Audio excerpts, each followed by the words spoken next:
Nakatutok pa rin kayo sa community program ng inyong paboritong CLTV 36. Ito po ang topic and syempre, this is Jody Dizon Mercado, ang inyong mga kasama sa ating kwentuhan ngayong araw. At para po sa karagdagang mga balita at updates, tumutok lamang mag-subscribe sa aming social media platforms.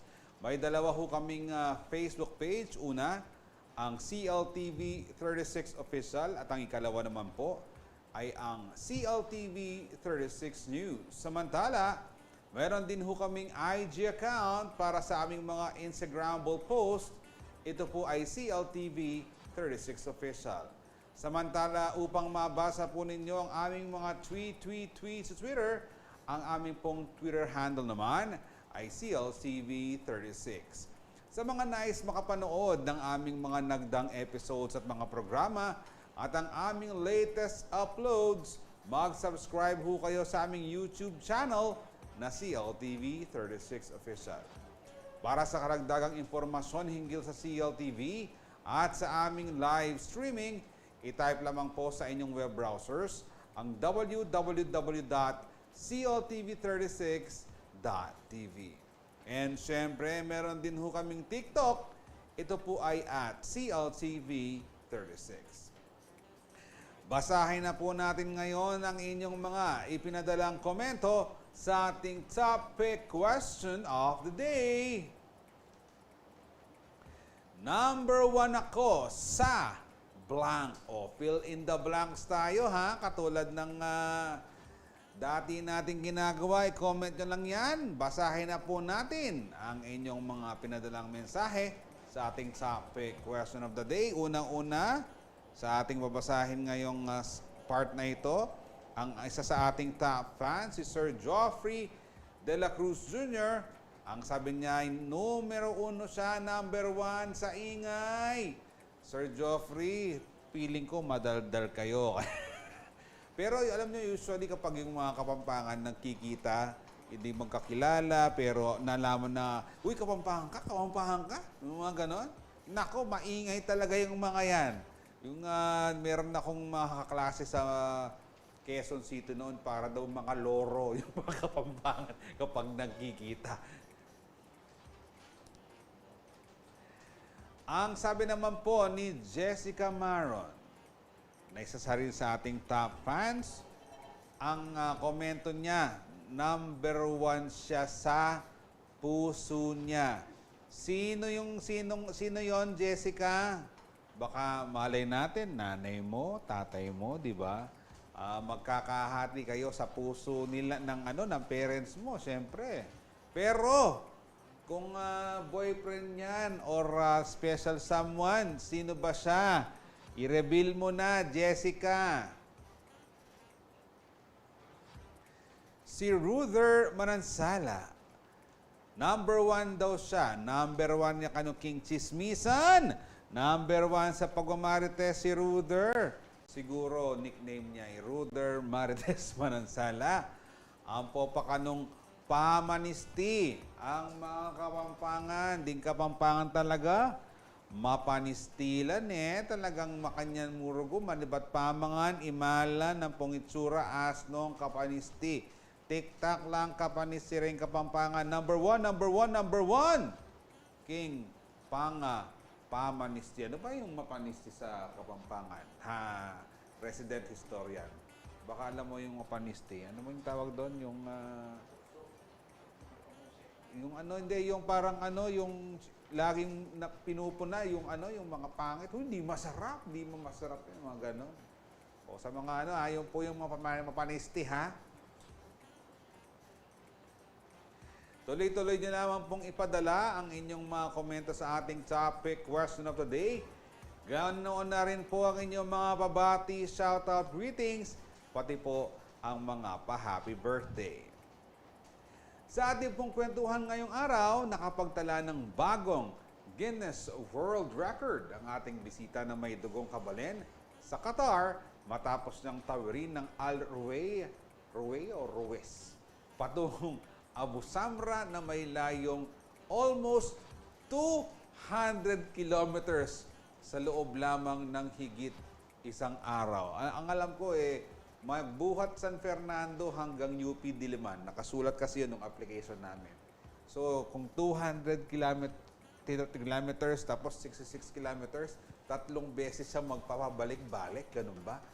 Kumusta na kaya po siya pagkatapos makabilang sa Guinness World Record? Yan ang po ang aming pag-uusapan ng ating bisita kasama si Ma'am Michelle Butiu. Welcome po sa topic, Ma'am Michelle. Hi, good morning po. Good morning po dyan sa Pinas at dito din po sa Qatar. Right, Ma'am Michelle, katulad po ng mga naging bisita natin sa ating programa, bibigyan ko kayo ngayon ng pagkakataon na mag-greet, ma-shoutout, mabate ang lahat ng gusto nyong batiin, mga kapamilya, kamag-anak, mahal sa buhay, followers, subscribers, kasi Ma'am Michelle, madalang lang kayong ma-TV, tapos may makapanood. Napanood kita sa TV, tapos di mo na ako sinoutout. Go ahead, Ma'am Michelle, sa inyong mga pabate. Sana wala po kayong makalimutan. Sana nga po. Bali, magandang umaga po dyan sa Pinas. Binabati ko po unang-una syempre yung family ko, Buchu family, Fajardo family, Caparos, Moreno, Eroles, Bernadas, Malyari, Mendoza, at saka yung mga kaibigan ko dyan sa Pinas. And then yung dito naman sa Qatar is yung mga Team Payami, and then PHR, tsaka sa mga ibang vloggers dyan at influencer. And then sa mga support team crew ko, sa mentor ko, kay Dan, kay Said, kay Riza, at sa mga ibang support crew, Ray, Anthony, Raven, and then kay Patrick, Lovely, at saka kay Samuel, and kay Boogie, yung driver namin. So, ayun, so binabati ko kayo. Thank you sa support niyo sa akin. Sa mga hindi nabanggit, Sa mga Ma'am nakalimutan Michelle, ko, huwag kayong pasensya na, mag-alala. masyado kayong madami. Yan. Anak mo. Basta huwag kayong mag-alala, kayo pa rin ho'y nasa puso't isipan ni Ma'am Michelle. Kung hindi niya kayo nabanggit, baka ako kasi magkaubusan tayo ng oras kung sasabihin niya kayong lahat. Ma'am Michelle, ano ho bang pinagkaabalahan nyo ngayon matapos ang inyong world record event?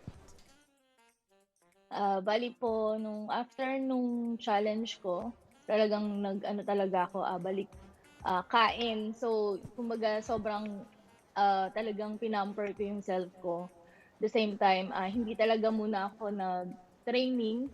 At the same time, talagang kain, pamper, yun, tulog ng madami. Kasi halos halos 2 araw ako or 3 araw ako na hindi talaga nakatulog ng maayos. And then, after a week ata or 2 weeks, talagang balik trabaho na rin po talaga ako.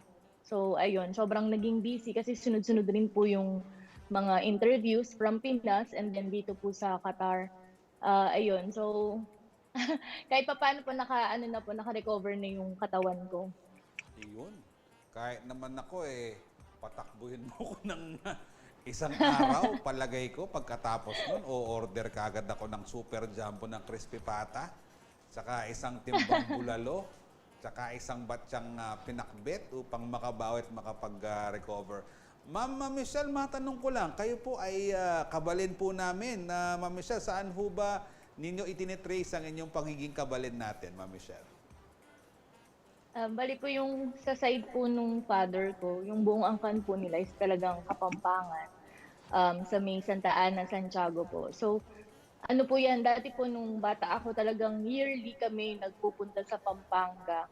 Yan, yung mga piyestahan dyan tuwing Mayo. Tapos sa mga relatives ko, ayun, talagang taon-taon na nasa Pampanga kami. Kaya lang talaga hindi na ako nakapagsalita talaga ng Kapampangan kasi talagang sa Manila na po ako lumaki. Pero kahit konti, nakakaintindi naman po ako. Ayun.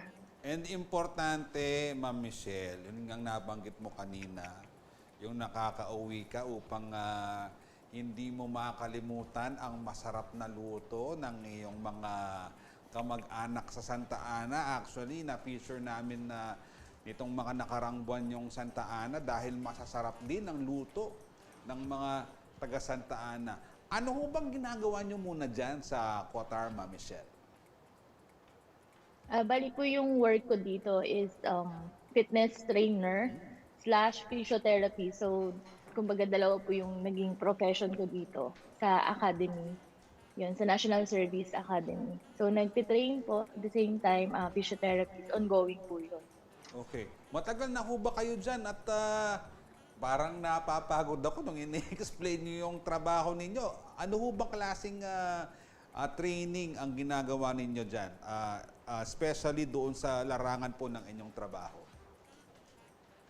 Bali po sa mga yung work ko po kasi nung before, talagang nagte-train ako ng mga lokal na babae dito sa academy. So one-on-one training po, ano po yun, exercises.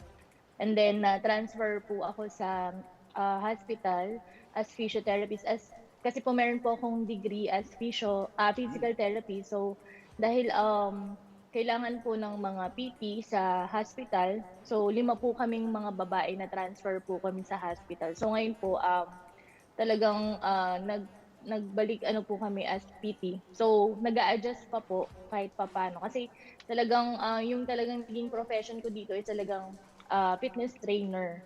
Yon. So, more Pero on sa ano, yes po.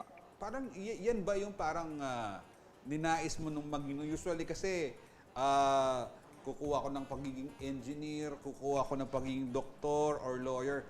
Pero yan ba yung parang napili mong ano noon talagang kurso Course. o pangarap sa buhay, Ma'am Michelle? Actually po before, wala po talaga akong idea as physical therapy. Pero since dahil gusto ko po talaga is medical course, yung first ano ko po talaga choice is nurse. That time po kasi sa public school ako nag-aaral. So, ang slot po sa nurse is 150. Eh, puno na po yung slot. So, meron po akong nakasabay, yung kaibigan ko, ay yung naging kaibigan ko po nung college, si Andrea, sabi niya, ay girl, mag-ano ka na lang, mag-physical therapy ka na lang po na yung nurse. Kasi that time, dapat mag-nurse din siya. Tapos sabi ko, ano ba yung physical therapy? Siyempre ako, bago ako mag-enroll, sinearch ko muna siya. Sabi ko, wala, 5 years, ang hirap. Sabi ko, gusto ko lang ng mga 4 years lang. tapos, tapos ayun po, dahil puno na nga po yung sa nurse, sabi ko na lang, sige, tatry ko na lang to. Total, ano naman siya, medical, ano rin, medical course. So ano po ako, nag-enroll po ako doon sa PT. So yung slot is madami pa. Sabi ko baka ito nga po yung para sa akin. Sabi Mm. ko baka may magandang reason kaya bakit nagkaroon pa ng slot as PT doon sa school na yon. So ayun, so na-enjoy ko yung PT kahit sobrang hirap kasi talagang 5 years siya. Tas para ka nang nagdo-doktor din sa mga inaaral mo eh. Hindi lang, kumbaga ang daming ang daming subject. Tapos, pero para sa akin na-enjoy ko siya, yung pagiging PT ko. Kasi ang dami kong na-achieve. Kumbaga, nagamit ko rin siya sa mga activities ko, sa mga hobby ko. Kasi usually talaga gusto ko talaga ng mga outdoor activities na which is nagamit ko rin siya sa body ko, kung paano ko i-condition yung body ko. At the same time, naaral ko rin kumbaga naaral ko siya sa self ko. So for me, para sa akin yung PT, yon. Kumbaga, masaya ako na naging PT ako at the same time. Natapos ko siya at the same may board passer po ako. So para sa akin yung PT, masaya po ako. And yung family ko at the same time, sobrang happy kasi uh, yung anak nila is board passer, di ba? Talagang parang destiny talaga, no? Kasi minsan Opo. kung ano ang, may sinasabi sila, kung ano ang nasa puso mo, sundin mo. Minsan, kung ano ang nasa utak at puso mo, yan ang sundan mo. Pero sa ating pong pagbabalik, pag-uusapan naman po natin ang ginawa recently ni Ma'am Michelle. Dahil alam niyo ho bang, siya lang naman ho ay isang Guinness World Record holder. Yan po ang ating pag-uusapan sa pagbabalik po ng inyong programang Topic.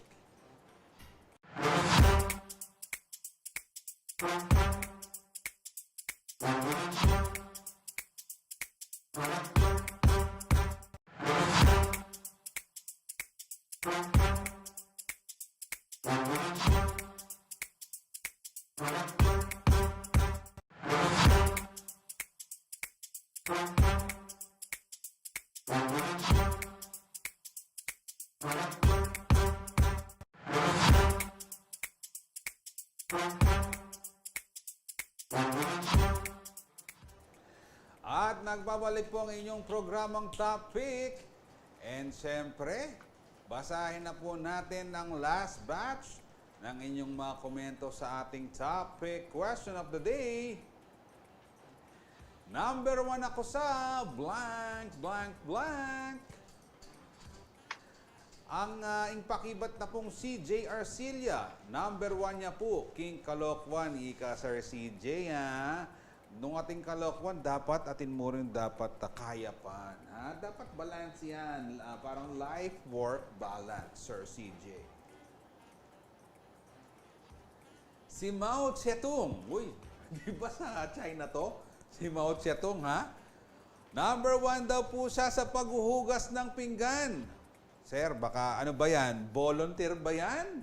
O talagang designated dishwasher sa bahay? Pero alam nyo, ang may nakakapagsabi sa akin na ang paghuhugas daw ng pinggan ay isang stress reliever. Yan, ha? So, kung gusto nyo mabawasan ng inyong stress, kayo maghugas ng pinggan. Kahit yung alam natin yung iba, hindi naman ako yung kumain, pero ba't ako naghugas ng pinggan?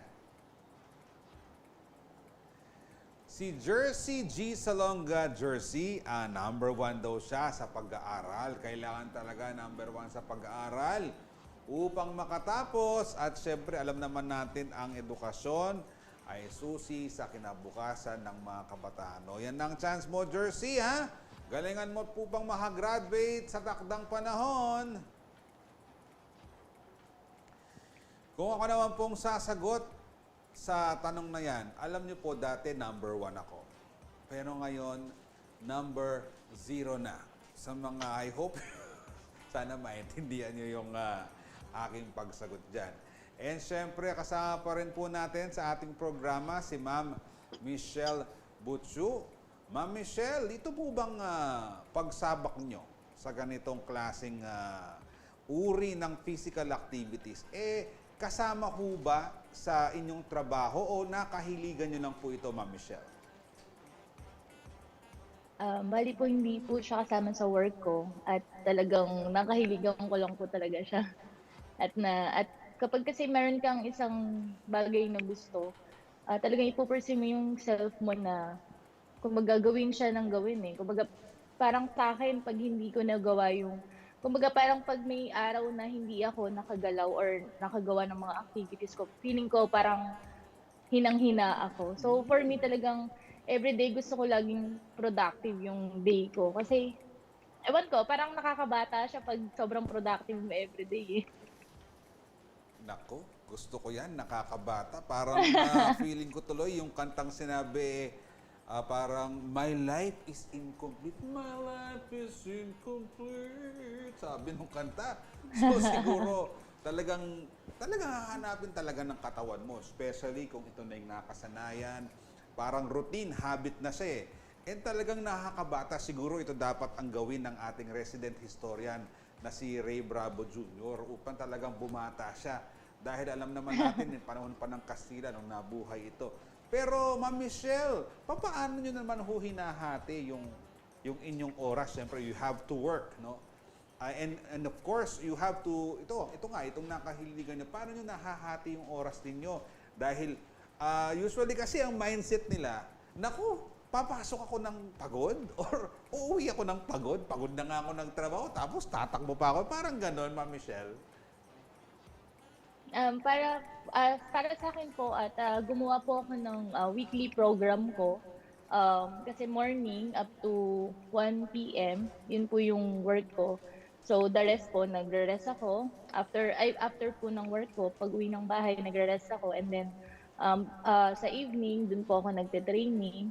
So daily po 'yan, iba-iba po yung training ko. Hindi lang po yung run ng run. Kumbaga meron din po ako mga strength training, Mm. power, yon. So, kasi sa long distance po, long distance run, hindi lang po kailangan takbo or kailangan malakas ka lang. So, yung sa akin is talagang yung training ko is hindi lang sa run. Kumbaga pati sa tulog ko, sa food na kinakain ko, the same time sa mga gear na ginagamit ko. So, syempre dapat comfortable yung katawan mo sa mga bagay na yon. So, for me, every day, iba-iba yung training ko para at least hindi naman mo-over-fatigue or mo-overtrain yung body mo. Kasi pag na-overtrain ka, wala nang silbi yung mga ginawa mong training. So for me, hindi ko sinasagad yung body ko. Pag alam ko pong kailangan ng mag-rest ng body ko, nire-rest ko po siya. And kailangan lang din pong kumain ng mga healthy na food. So ako kasi mahilig ako sa mga veggies and sa fruits. So hindi ako nahirapan sa pagkain eh. The same time sa pagtulog, talagang dinisiplina ko rin yung self ko para next day, meron akong energy. So, everyday yon lagi akong kumbaga lagi akong hype kasi hindi ko sinasagad yung body ko sa mga training ko. The same time, binabalance ko yung work ko sa hobby ko. So, ayun, nababalance ko naman po siya. May time po na napapagod po talaga ako. So, ginagawa ko is talagang pinapahinga ko po siya. Ang nakukuha ko sa inyo, Ma'am Michelle, talagang parang very scientific, no? Very specific yung ginagawa ninyong training, and din yung nutrition, kaagapay din dito yung nutrition, Ma'am Michelle. Nabanggit nyo kanina, mahilig kayo sa mga Yes po. veggies. Ito hubang pagkain ninyo, siyempre dahil kayo ay PT rin, no? Para bang ito ganitong kapiraso din or ganito ang volume, papaano ba yung pagkain mo rito to sustain yung ginagawa mo sa araw-araw? Bali po kasi pag endurance yung gagawin mong training, hindi mo po kailangan mag-diet eh. Kasi sa endurance po, marami ka pong calories na nababurn. So sa akin, binabalance ko lang lahat ng kinakain kong protein, fats, tsaka carbs. Kapag may mga ah, So in 1 week po, meron po talaga akong training na nag-uubos ako ng 4 to 5 hours yan. So kasi kailangan kong matrain yung self ko din sa sa endurance. So tumatakbo ako ng 4 to 5 hours.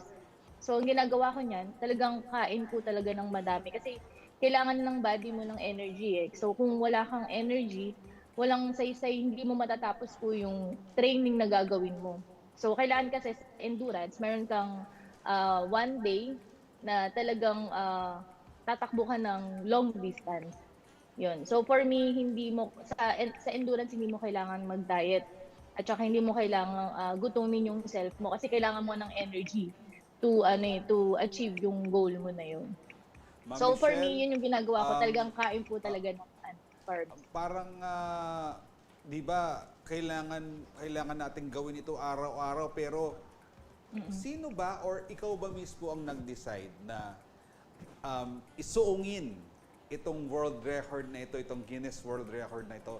Mayroon bang nag-encourage sa'yo? Mayroon nag-influensya sa'yo na, uy, why don't you try this, Ma'am Michelle?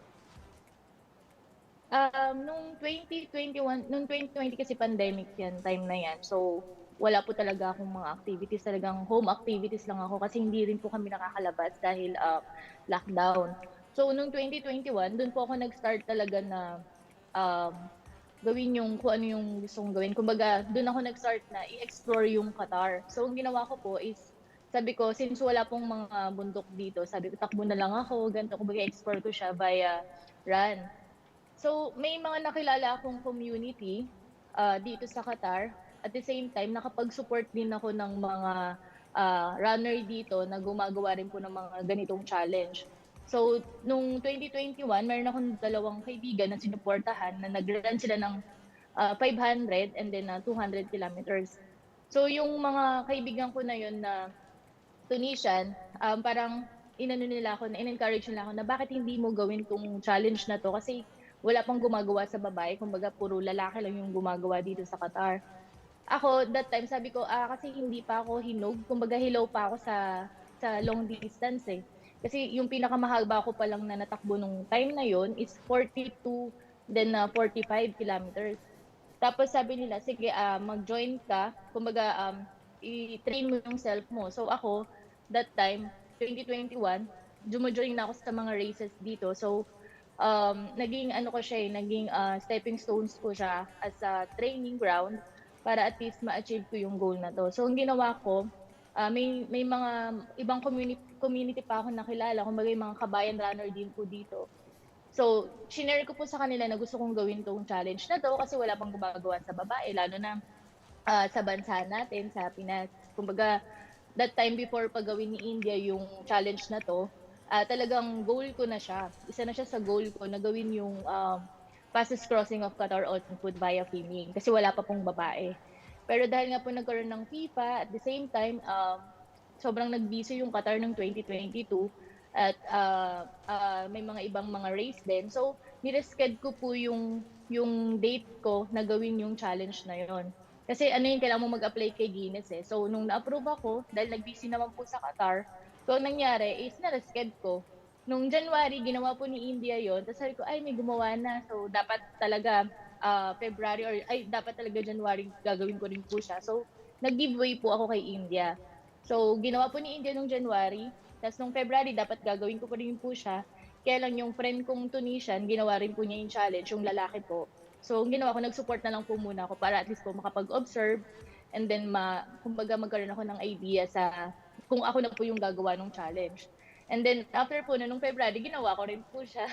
Pero hindi po ako kasi nag-broadcast sa social media na gagawin ko po siya. Kumbaga, yung support team ko lang po ng mga kabayan, yung nakakaalam na gagawin ko siya. So, nung ginawa ko siya, nung natapos ko na siya, doon ko lang po siya shinare sa social media ko. Pero hindi ko po sinabi na for Guinness po yung ginawa kong challenge. Kumbaga, sinabi ko lang na nagawa ko yung 190 kilometers.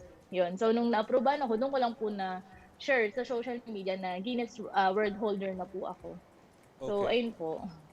Ma'am Michelle, I think this is your second try, no? Sa long distance running Apo, apo. crossing Qatar.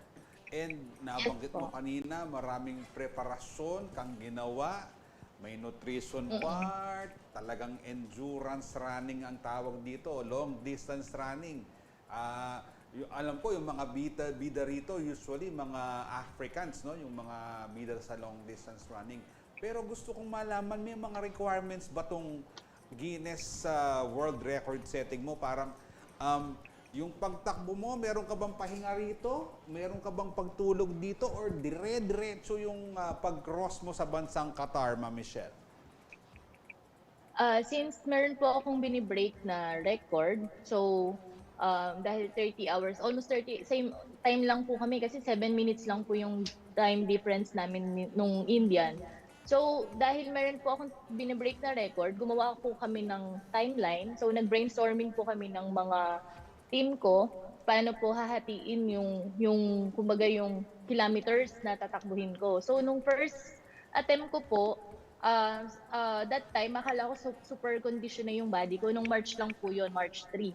So yun po yung first attempt ko. So may mga bagay po kasi kami na hindi na consider. So that time po, talagang nag-decide ako. Kumbaga nasa 130 kilometers na ako time na yun. And sobrang exhausted na rin po ako. So nag-decide po ako na i-resched na lang kasi hindi ko na rin po, kumbaga parang na brain torture na rin po ako, eh. Kung ano-ano na po yung kumbaga naiisip ko that time. Siguro sobrang pagod na rin po. So nag-decide po ako na i-resched na lang. And then nung next attempt ko po, brainstorming kami ng mga team ko. At the same time, talagang yung mga mistake na nagawa namin nung first attempt is binago namin siya. Kumbaga siya yung naging, kumbaga lesson learned sa amin na baguhin lahat. The same time, kung merong ibabawas or idadagdag sa second attempt ko. So, nung second attempt ko, hindi na po ako nag-inform sa mga ibang runner. Talagang support team ko na lang po. Tapos ako na lang po yung naging, kumbaga ako na lang yung nandoon, kumbaga as a player. So, ang nangyari, naging successful po yung naging challenge ko kasi talagang ano lang support and then player. So, ang nangyari noon, talagang nakatutok lang sa akin yung support. At the same time, ako talagang nag-focus ako sa run ko na gagawin ko siya. At the same time, talagang focus. Yun. So, sinunod ko lahat ng training program ko and nakinig ako sa mentor ko. Kaya natapos po namin siya ng maayos. At nung challenge po na yun, nung second attempt, may pahinga po ako. Bali yung first pahinga ko, 80 kilometers. And then yung second is 112 kilometers. And then nung third po is 100, like 130 po ata, parang 140. Then after po noon, dire-diretso na po yun. Wala rin po akong tulog nung ginawa ko po yung challenge na yun. Ma'am Michelle, ano ang pakiramdam nung officially sinabing Michelle Butyo, ikaw ang world record holder sa fastest crossing of Qatar on foot? Yung pakiramdam po na parang nawala lahat yung pagod ko. Tapos bigla ko, kumbaga parang nung time na yun, sobra yung sigaw ko nung nabasa ko siya sa email na nag-send na si Gina sa akin. Parang sabi ko sa self ko na, grabe, sobrang worth it lahat nung pagod, yung kumbaga, yung panahon na hindi ako natulog during the challenge. Yung kapalit naman nun is yung happiness mo. So, hindi lang naman kasi yung self-happiness Kumbaga sa mga support team ko, sa family ko, at the same time, nakapagdala ko ng magandang balita sa bansa natin. At saka na-inspire ko rin lalo yung mga kababaihan na hindi lang tayo yung nag-aalaga sa mga bata, ganyan. Kumbaga, hindi lang tayo housewife Kumbaga, as a female, meron din po tayong mga bagay na hindi rin po, kumbaga, hindi kayang pantayan ng mga lalaki. Sorry po, pero para sa akin, nakakatuwa kasi sa female, no, nagawa ko siya. The same time, sa age ko na, kumbaga, hindi naman ano yung age ko Kumbaga parang it doesn't matter kung anong age mo. Ang importante is nagawa mo siya ng safe and sound. Ma'am Michelle, lumang tugtugin na yon na yung mga kababaihan, pambahay lang. Lumang tugtugin na yon, lahat ng ang kababaihan po pwedeng gawin lahat ng gusto nilang naisin. Dahil syempre, kung kaya namin, kaya nyo rin. And syempre, kung kaya nyo, kaya din namin. And syempre, nakaka-proud Opo. po itong nagawa ninyo, Ma'am Michelle. Pero gusto po namin malaman ano po ang future plans ninyo after this world record setting ninyong ginawa. Bali po, para sa akin hindi naman po ako nag-stop ng kung ano pa yung mga next challenges na ibabato sa akin ng mga team member ko, lalo na ng mentor ko. So for me, kung meron man next challenge, siguro ayun, back to training ulit. The same time, i-balance ulit yung kumbaga yung work at the same time yung passion mo. So, yun, siguro ano lang, balance lang din. At the same time, wag din sagarin yung body at least para magawa mo yung next challenge mo. So, para sa akin, siguro mas gusto ko pang gumawa ulit ng yung kumbaga mga challenging na activities para at least mas lalong ma-inspire yung mga tao na gawin to, lalo na sa mga nag-i-start pa lang sa mga ganitong activities. And speaking of inspiring, syempre, marami ngayon nang tumitingin sa iyo, marami ang parang nabibilib, no? And nai-inspire na gawin din, no? Itong long distance running. And I think nakakapag-catch up na tayong mga Pilipino sa sport na ito. Ano ang nais mong i-share o message sa ating mga kababayan na gusto ring gawin itong long distance running, and baka meron din sa kanilang gustong maging Guinness World Record holder in the future? Actually, marami pong nagtatanong sa akin na what if may mag-break ng record mo. Sa akin kasi ano it doesn't matter kung sino yung magbe-break ng record mo kung same nationality or different nationality. Ang sa akin is kung magawa niya yun, so sobrang nakaka-proud kasi mahirap yung challenge eh. So for me, kung magawa man ng isang babae yun, syempre ako yung unang-unang mapaproud kasi babae eh. So for me, kung gawin man ng sino yung kung ano yung ginawa ko, sobrang magiging happy ako. At the same time, para sa akin yung kung ma-failed man sila or kung sino man, kung anumang challenge yung gagawin nila for Guinness, kung ma-failed man, wag silang matakot na i-try ulit. Kasi sa larangan naman ng buhay natin, ay hindi lang naman tayo once nagtatry sa mga goal na gusto nating ma-achieve. So for me, share ko lang na dapat wag kayong matakot na mag-try. Kasi in every failure, that will be your stepping stones to achieve your goal. Kasi in the end naman, andyan yung happiness, success, and then victory after. So for me, yun, wag kang matakot na i-accept yung failure. Yun. Tsaka kailangan humanap ka ng taong pwede mong mapagkatiwalaan sa mga bagay na gusto mong gawin. Kasi yan yung tutulong sa'yo para ma-encourage ka and ma-motivate ka na ma-achieve mo yung goal mo in life.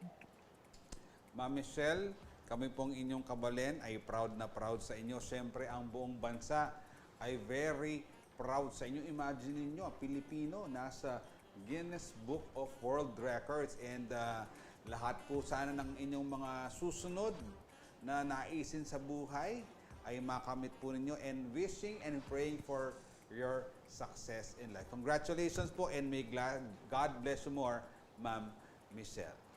Maraming salamat Thank po you, sa Mr. panonood nyo Jody. sa ating programang topic. Tumutok lamang sa CLTV 36 para sa latest updates. At sa aking anak na si Harper Arabella at wife na si Patricia Calaguranda kayo. Ako po si Jody Dizon Mercado, taga rito kasama nyo. CLTV 36, atin to.